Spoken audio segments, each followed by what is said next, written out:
जैसे सिटीजनशिप में बेसिकली क्या पूछा जा सकता है कि जैसे what is the basis of citizenship एक बार, जैसे by birth, bye decent, bye registration, naturalisation या फिर incorporation of the new territory. तो ये क्राइटेरिया हो गया बेसिकली 5, तो जिसके through one can acquire citizenship. Next जा कैसे सकता है, तो वहाँ पे भी ये 3 क्राइटेरिया है, रेनिसेशन, टर्मिनेशन या डिप्रिवेशन। तो आप क्या बस त्याग सकते हैं, या आपका टर्मिनेट हो सकता है, या आपसे छीना जा सकता है। नेक्स्ट है फंडामेंटल राइट्स। अब इसमें इंपॉर्टेंट क्या कुछ पॉइंट है which keep which needs to be keep in mind. जैसे फंडामेंटल राइट्स जो है लिमिट करता है किसको, लेजिस्लेचर और एग्जीक्यूटिव को, यानी उसके पावर को लिमिट करता है। तो आजकल जैसे क्वेश्चन पूछा जा रहा है तो इसमें they try to ask fundamental aspects. तो यहाँ पे इम्पोर्टेंट कंसेप्ट समझना इम्पोर्टेंट होता है। अब जैसे है कि सारा फंडामेंटल राइट्स जैसे कुछ सिर्फ सिटीजन को है, फॉरनर को नहीं है। जैसे 15, 16, 19, 29, 30 ये याद करना होगा। और बाकी सिटीजन को है, अब फॉरनर को भी है। अब जैसे कुछ फंडामेंटल राइट्स है वो प्राइवेट सिटीजन के खिलाफ भी हो सकता है, जैसे कोई डिस्क्रिमिनेट कर रहा है, या अनटचेबिलिटी, या फिर ट्रैफिकिंग, या रेप में जैसे। तो ये इन सब में जो है प्राइवेट सिटीजन के खिलाफ भी फंडामेंटल राइट्स अप्लाई हो सकता है। यदि कोई वायलेट करता है प्राइवेट सिटीजन तो स्टेट वहाँ एक्शन ले सकती है, 15 में, 17 में, 23, 24, 32। बाकी जो है स्टेट के खिलाफ बेसिकली कोई एक्शन होगा। ये कंसेप्चुअल पॉइंट है। अब फंडामेंटल राइट्स जो है निगेटिव इन कैरेक्टर है, तो कभी कभी ये लगे पॉजिटिव, नहीं ये निगेटिव इन कैरेक्टर है क्योंकि एक तरीके से लिमिट करता है। नेक्स्ट है ये परमानेंट नहीं है, इट कैन बी अमेंडेड। अब नेक्स्ट है फंडामेंटल राइट्स में कुछ और पॉइंट, जैसे normally fundamental rights can be suspended जब नेशनल इमरजेंसी होगा, लेकिन आर्टिकल 20 और 21 जो है ये सस्पेंडेड नहीं होगा। ठीक है, तो ये एक्सेप्शन है 20 और 21। नेक्स्ट, और जैसे पर्सनल लॉ है, ये लॉ के अंदर अंतर्गत नहीं आता है। जैसे आर्टिकल 13 बेसिकली अप्लाई होता है कि कोई भी अगर लॉ है यदि इनकन्सिस्टेंट है फंडामेंटल राइट्स के, तो वो नल एंड वाइड होगा। तो पर्सनल लॉ लॉ में आता ही नहीं है। नेक्स्ट, आर्टिकल 14 में जैसे इक्वालिटी बिफोर लॉ है, तो यहाँ पे एक जैसे उसका 2 एस्पेक्ट्स है। तो उसमें equality, equal protection of law जो है वो पॉजिटिव कंसेप्ट है, और इक्वालिटी बिफोर लॉ जो है वो नेगेटिव कंसेप्ट है। ये यूएस वर्जन है और वो बेसिकली यूके वर्जन है। नेक्स्ट, आर्टिकल 15 में जैसे है कि डिस्क्रिमिनेट नहीं होगा, ये आर्टिकल 15 है। तो ये सिर्फ तो उसमें ग्राउंड क्या है, किसके आधार पर सिटीजन जो है बेसिकली सिटीजन को डिस्क्रिमिनेट नहीं किया जाएगा, जैसे रेस है, रिलीजन है, कास्ट, सेक्स। तो ये तो, लेकिन इंपॉर्टेंट इसमें क्या है कि अदर ग्राउंड पे डिस्क्रिमिनेट किया जा सकता है, जैसे बाय डिसेंट, बाय रेजिडेंस। यदि आपका कहीं और रेजिडेंस है तो वहाँ पे जो है बेसिकली, तो यहाँ पे बेसिक ये है डिस्क्रिमिनेशन का ग्राउंड। बाकी कुछ ग्राउंड को कवर नहीं किया गया, जो नहीं किया गया वो दैट इज ओपन आर्ट्स। अब आर्टिकल 15 में एक्सेप्शन भी है, जैसे रिजर्वेशन दिया जाता है, तो सारे फंडामेंटल राइट्स में एक्सेप्शन जो है बेसिकली इंक्लूड किया गया। नेक्स्ट, तो आर्टिकल 15 में डिसेंट प्लेस ऑफ रेजिडेंस जो है वो प्रेजेंट नहीं है। अब आर्टिकल 16 में बेसिकली क्या है कि रेजिडेंट के आधार पर आपको जो है बेसिकली एम्प्लॉयमेंट में वहाँ पे डिस्क्रिमिनेट किया जा सकता है, और जैसे आंध्र प्रदेश में है। आर्टिकल 17 अनचिल्ड्रन, तो अनटचेबिलिटी बेसिकली डिफाइन नहीं है, ये बेसिकली डिफाइन नहीं किया गया, बस ये उसमें प्रेजेंट है। कई बार इस तरीके से होता है कि untouchability is defined, Indian constitution में इट इज नॉट डिफाइंड। अब आर्टिकल 18 में ये सवाल इस साल भी पूछा गया, जैसे टाइटल, तो इसमें बेसिकली क्या पूछा गया था कि पद्मा अवार्ड, मतलब विच ऑफ द फॉलोइंग आप, तो ये सब जो है टाइटल नहीं है, जो भी अवार्ड मिलता है भारत पद्मा टाइटल नहीं है। बाकी स्टेट कोई टाइटल जो है बेसिकली सिटीजन या फॉरनर को नहीं दे सकता है। तो ये आर्टिकल 18 में ये टाइटल का जो कंसेप्ट है ये पूछा गया था इस बार। नेक्स्ट, आर्टिकल 19 में जो भी राइट्स है उसमें एक याद रखना है कि ये राइट टू स्ट्राइक जो है फंडामेंटल राइट्स नहीं है। इसमें जो भी आप असेंबल पीसफुली बैठ सकते हैं, लेकिन राइट टू स्ट्राइक जो है वो फंडामेंटल राइट्स नहीं है। नेक्स्ट, आर्टिकल 19 में जो भी 6 राइट्स है तो वो स्टेट के खिलाफ बेसिकली है, और इंडिविजुअल के खिलाफ नहीं है। यानी अगर स्टेट वायलेट करती है आपका राइट टू स्पीच, तो या फिर असेंबल, तो वहाँ पे आप रेट के लिए अप्लाई कर सकते हैं। बट अगर कोई इंडिविजुअल प्राइवेट सिटीजन आपका राइट्स वायलेट करता, आपको नहीं बोलने दे रहा, तो there you can not go to basically to the court, तो not against private individual. Next, fundamental article 19 में और राइट्स इंक्लूड है freedom of press, right to know, right to strike. लेकिन कीप इन माइंड ये सब implicit है, ये सब इम्प्लिसिट है ना। ये अब डायरेक्टली नहीं है, फ्रीडम ऑफ प्रेस है, लेकिन ये इम्प्लिसिट है। आरटीआई राइट टू इन्फॉर्मेशन है, ये इम्प्लिसिट है। तो ये सारा इम्प्लिसिट है, एक्सप्लिसिट कई बार पूछा जाता है कि इम्प्लिसिट है या एक्सप्लिसिट है, तो डायरेक्टली नहीं लिखा गया, इनडायरेक्टली अगर राइट आपको बोलने का अधिकार है तो फ्रीडम ऑफ प्रेस भी वहाँ पे आता है। Next, freedom to move in, freedom to move in and out जो है, इसके लिए अगर आप मतलब यदि आपका वायलेट हो रहा है तो वहाँ पे आर्टिकल 21 अप्लाई होगा, आर्टिकल 21। नेक्स्ट आर्टिकल 20 जो है उसमें एक्स पोस्ट फैक्टो जो है, जैसे कि किसी भी चीज़ के लिए बाद जैसे कोई लॉ है, अगर कोई क्रिमिनल अगर आप पे केस है तो मान लीजिए बाद में कोई लॉ में चेंज हुआ तो ऐसा नहीं कि आप पे अप्लाई हो जाएगा। तो बाद तो ये क्रिमिनल लॉ में होता है कि आपको कोई भी बाद में पनिशमेंट, यदि कभी 5 साल है बाद में 7 साल अगर हो गया तो ऐसा नहीं कि 5 साल का पनिशमेंट मिला है तो 5 साल ही आपको पनिशमेंट होगा। लेकिन ये सिविल लॉ में अप्लाई नहीं होता, टैक्स लॉ में, यानी बाद में अगर कोई लॉ चेंज हुआ कोई टैक्स का इस तरह का, तो अगर ज़्यादा भी परसेंटेज है तो यू हैव टू पे। लेकिन क्रिमिनल लॉ में ऐसा नहीं है, तो ये रेफरेंस। नेक्स्ट, नो डबल जेपरेडी, तो आपको दोबारा एक ही क्राइम के लिए पनिशमेंट नहीं मिलेगा, जैसे लेकिन डिपार्टमेंट या आप पे जो है अलग से कार्रवाई कर सकती है। ड्यू प्रोसेस ऑफ लॉ और प्रोसीजर एस्टेब्लिश बाय लॉ, दोनों में अंतर कई बार पूछा जाता है। जैसे ड्यू प्रोसेस ऑफ लॉ है, ये नेचुरल जस्टिस के बेस पे है, यूएस से लिया गया है, और इसमें बेसिकली क्या है कि ये लेजिस्लेचर और एग्जीक्यूटिव दोनों के पावर को लिमिट करता है। और प्रोसीजर एस्टेब्लिश बाय लॉ जो है ये बस एग्जीक्यूटिव के एक्शन को बेसिकली ये स्क्रूटनी करता है।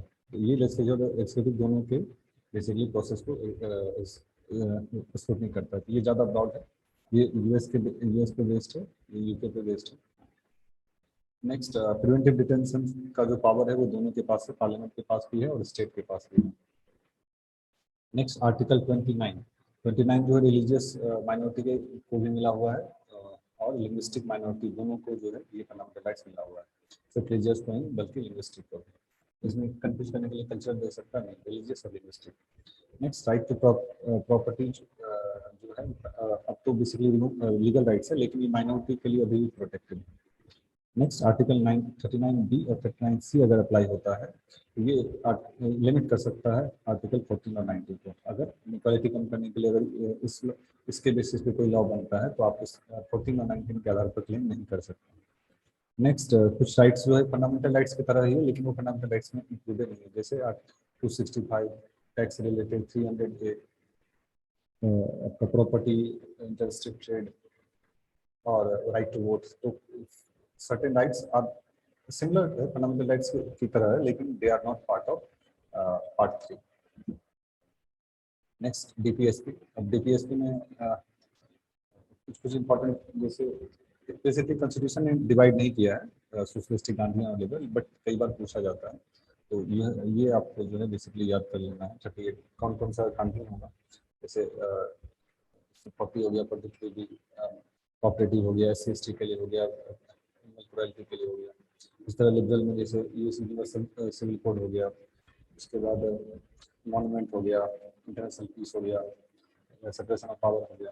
तो ये सब जो है लिबरल, ये सब इंपॉर्टेंट है, ये डिफरेंस को देख लेना। उसके बाद कुछ और डायरेक्टिव है which are not part of DPSP, जैसे 335 आर्टिकल 335 शेड्यूल कास्ट के लिए, आर्टिकल 350 मदर टंग के लिए, हिंदी लैंग्वेज के प्रोटेक्शन के लिए। ये सब डायरेक्टिव भी है एक तरीके से, लेकिन पार्ट जैसे डीपीएसपी में इंक्लूड नहीं है ये, बल्कि अलग आर्टिकल में इसको इंक्लूड किया गया है, तो इससे भी कभी कभी क्वेश्चन बनता है। नेक्स्ट, फंडामेंटल ड्यूटी में कुछ बस ये जो वो याद कर लेना, जो भी 10 और एक बाद में इंक्लूड किया गया था। और ये बेसिकली इंपॉर्टेंट ये याद रखना है कि नॉन जस्टिसेबल है, जस्टिसेबल है, बीपीएसपी भी नॉन जस्टिसेबल है और फंडामेंटल ड्यूटी भी नॉन जस्टिसेबल है। अमेंडमेंट में जैसे कुछ कुछ अमेंडमेंट है, ये भी कई बार लिस्ट पूछा जाता है, सिंपल या सिंपल मेजोरिटी चाहिए, कि जैसे नया स्टेट क्रिएट करना है सिंपल मेजोरिटी चाहिए, न्यू स्टेट्स को अगर एडमिट करना है, या फिर शेड्यूल में चेंज करना है, शेड्यूल में कोई जुडिशरी में नंबर ऑफ जजेस, यहाँ पे कई बार कन्फ्यूजन होगा कि इसमें सिंपल मेजोरिटी चाहिए अगर नंबर ऑफ जज को बढ़ाना है, तो ये अमेंडमेंट बेसिकली नहीं कहा जाएगा। और बाकी जो है लेजिस्लेचर फोरम, ये सब सिंपल मेजोरिटी चाहिए। अब स्पेशल मेजोरिटी कहाँ कहाँ चाहिए, फंडामेंटल राइट्स या डीपीएसपी को अगर चेंज इसमें अमेंडमेंट लाना है तो स्पेशल मेजोरिटी चाहिए। स्पेशल मेजोरिटी के साथ स्टेट्स का भी हाफ ऑफ द स्टेट का जो कंसेंट चाहिए, ये half of the state simple majority होगा।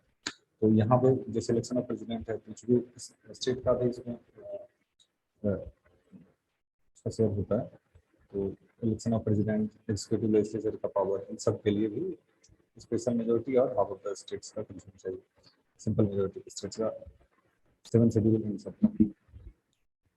नेक्स्ट बेसिक स्ट्रक्चर को इसमें क्या सब पॉइंट है, ये Republican form of government, secular character, कई बार लिस्ट जो है पूछा जाता है, maintain of separation of power, federal character, एक लिस्ट है, इसको भी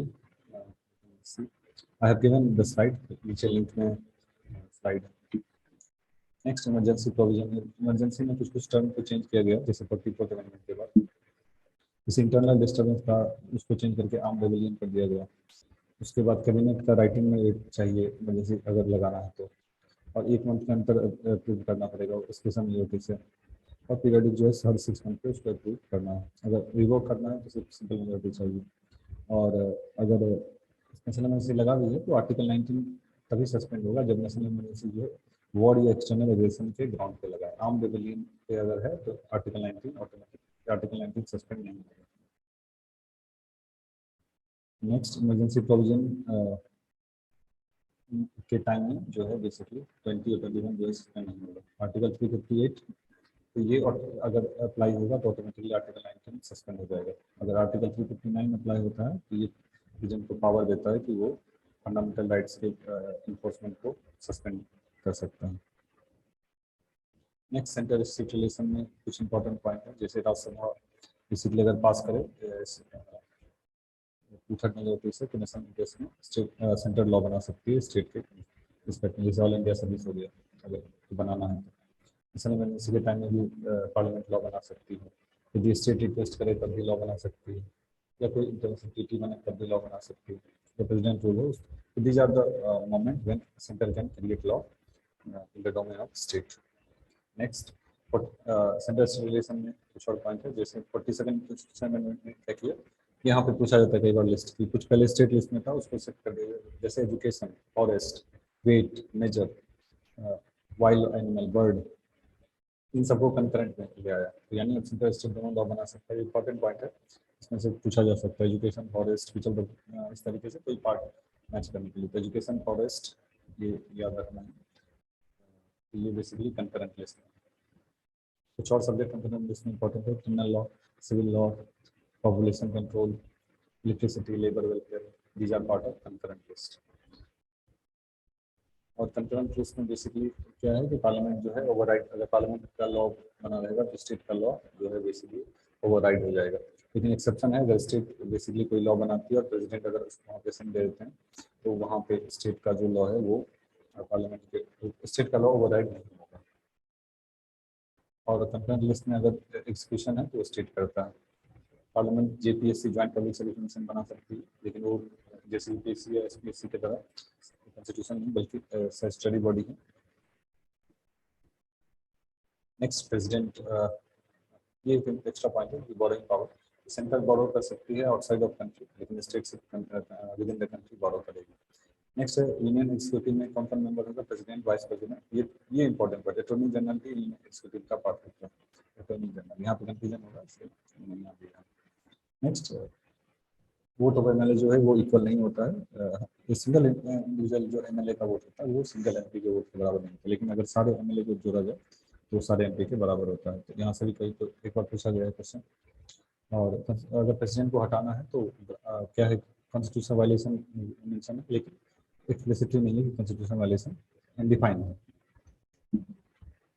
नेक्स्ट प्रेसिडेंट क्या कर, प्रेसिडेंट के पास जो पावर है समन करने का, प्रोडक्ट हाउस को करने का और डिसॉल्व करने का। बाकी प्रेसिडेंट अपॉइंट करता है प्रोटेम स्पीकर, इलेक्शन जो स्पीकर का होगा उसके लिए डेट प्रेसिडेंट डिसाइड करते हैं। उसके बाद deputy speaker, deputy chairman.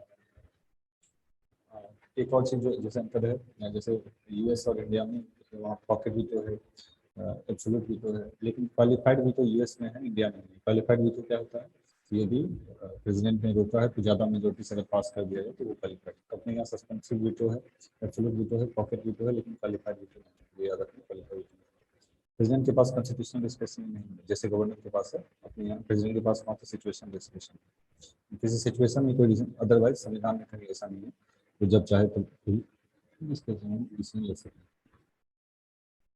Cabinet जो है वो मेंशन है नॉट आर्टिकल 652 में, और वो भी शुरू में नहीं था, ओरिजिनली नहीं था, 24 अमेंडमेंट के बाद में। नेक्स्ट पार्लियामेंट से कुछ इंपॉर्टेंट पॉइंट है, जैसे फोर्थ शेड्यूल में मेंशन है एलोकेशन ऑफ सीट्स राज्यसभा का, और राज्यसभा उसके बाद जैसे सीट्स एलोकेशन ऑफ सीट्स जो है वो अभी फ्रीज है 2026 तक, जो भी जैसे 552 सीट्स है, तो इससे ज़्यादा सीट अभी एक्सपेंड नहीं कर सकता 2026 तक। और अभी जो जो सीट बेसिकली बांटा गया है तो उसका आधार 2001 सेंसस है, तो अभी फ्रीज है सीट, और 2001 के सेंसस पर अभी जो करंट बांटा गया है कंस्टिट्यूंसी के 2001 के सेंसस पे। नेक्स्ट स्पेशल पावर कुछ लोकसभा का, जैसे अब लोकसभा में नहीं पास हो सकता है नो कॉन्फिडेंस मोशन, राज्यसभा में पास नहीं होगा, सेंसर मोशन भी लोकसभा में ही पास होगा, एडजर्नमेंट मोशन और कट मोशन ये सब लोकसभा में पास होगा। तो इनसे लिस्ट से कभी और मैच करने के लिए पूछ सकते हैं, बाकी अंतर पता होना चाहिए। Joint sitting is chaired by speaker of, ये भी लोकसभा का है, स्पीकर बेसिकली ज्वाइंट सिटिंग करेगा। बाकी स्पीकर का भी कुछ जैसे इंपॉर्टेंट पॉइंट है, स्पीकर का पावर, तो स्पीकर अलाउ करता है सीक्रेट सिटिंग अगर करना है तो स्पीकर बेसिकली अप्रूव करेगा। बाकी स्पीकर जो है चेयरमैन होता है business advisory committee, rules committee, general purpose committee का चेयरमैन हमेशा जो है बेसिकली स्पीकर ही होगा इन तीनों कमेटी का। नेक्स्ट बाकी जो है पार्लियामेंट में प्रेसिडेंट जो है बेसिकली समन हाउस को समन करता है, ना कि स्पीकर, यहाँ पे कंफ्यूजन होगा, और 2 बार मिलना ही है, सो दैट ये भी पूछा गया है एक बार सवाल सेशन के टाइम पे। नेक्स्ट एडजर्नमेंट का अर्थ क्या होता है कि suspend the work setting for specified, कोई एक खास टाइम के लिए होता है, तो समन प्रेसिडेंट करता है लेकिन एडजर्नमेंट स्पीकर करता है, और एडजर्नमेंट समय भी स्पीकर ही करता है, ये लिखे थे। और हाउस को अगर प्रोरोगेशन की तरफ ले जाना है तो ये बेसिकली प्रेसिडेंट करता है। यहाँ पे हाउस बेसिकली सेशन के लिए खत्म हो जाता है, अगर सेशन खत्म करना है तो हम प्रोरोगेशन की तरफ जाएंगे। बाकी कुछ मोशन में अंतर है, जैसे प्रिविलेज मोशन ये बेसिकली किसी मिनिस्टर के खिलाफ लाया जा सकता है, मेंबर को फील होता है कि मिनिस्टर ने कुछ ऐसा हाउस का रूल को ब्रीच किया है। कॉलिंग अटेंशन मोशन किसी अर्जेंट पब्लिक इंपॉर्टेंस के लिए, जैसे कोई घटना हो गई तो वहाँ पे बेसिकली लाया जा सकता है। और सेंसर मोशन होता है कि ये सेंसर मोशन इंडिविजुअल या मिनिस्टर दोनों के खिलाफ लाया जा सकता है, यहाँ पे रीजन बताने की जरूरत नहीं है। तो ये अगर पास हो गया तो रिजनेशन नहीं दिया जाएगा, लेकिन अच्छा नो कॉन्फिडेंस मोशन अगर पास हो तो लोकसभा में जो है गवर्नमेंट को रिजाइन करना होगा। सेंसर मोशन पास होने पर रिजाइन नहीं, कोई जरूरत नहीं रिजाइन करने की। पॉइंट ऑफ ऑर्डर कब लाया जाता है, अगर रूल हाउस का फॉलो नहीं हो रहा तो वहाँ पे पॉइंट ऑफ ऑर्डर। ये कुछ इंपॉर्टेंट पॉइंट था, I have just mention only important point. Slide नीचे है, you can see the slide.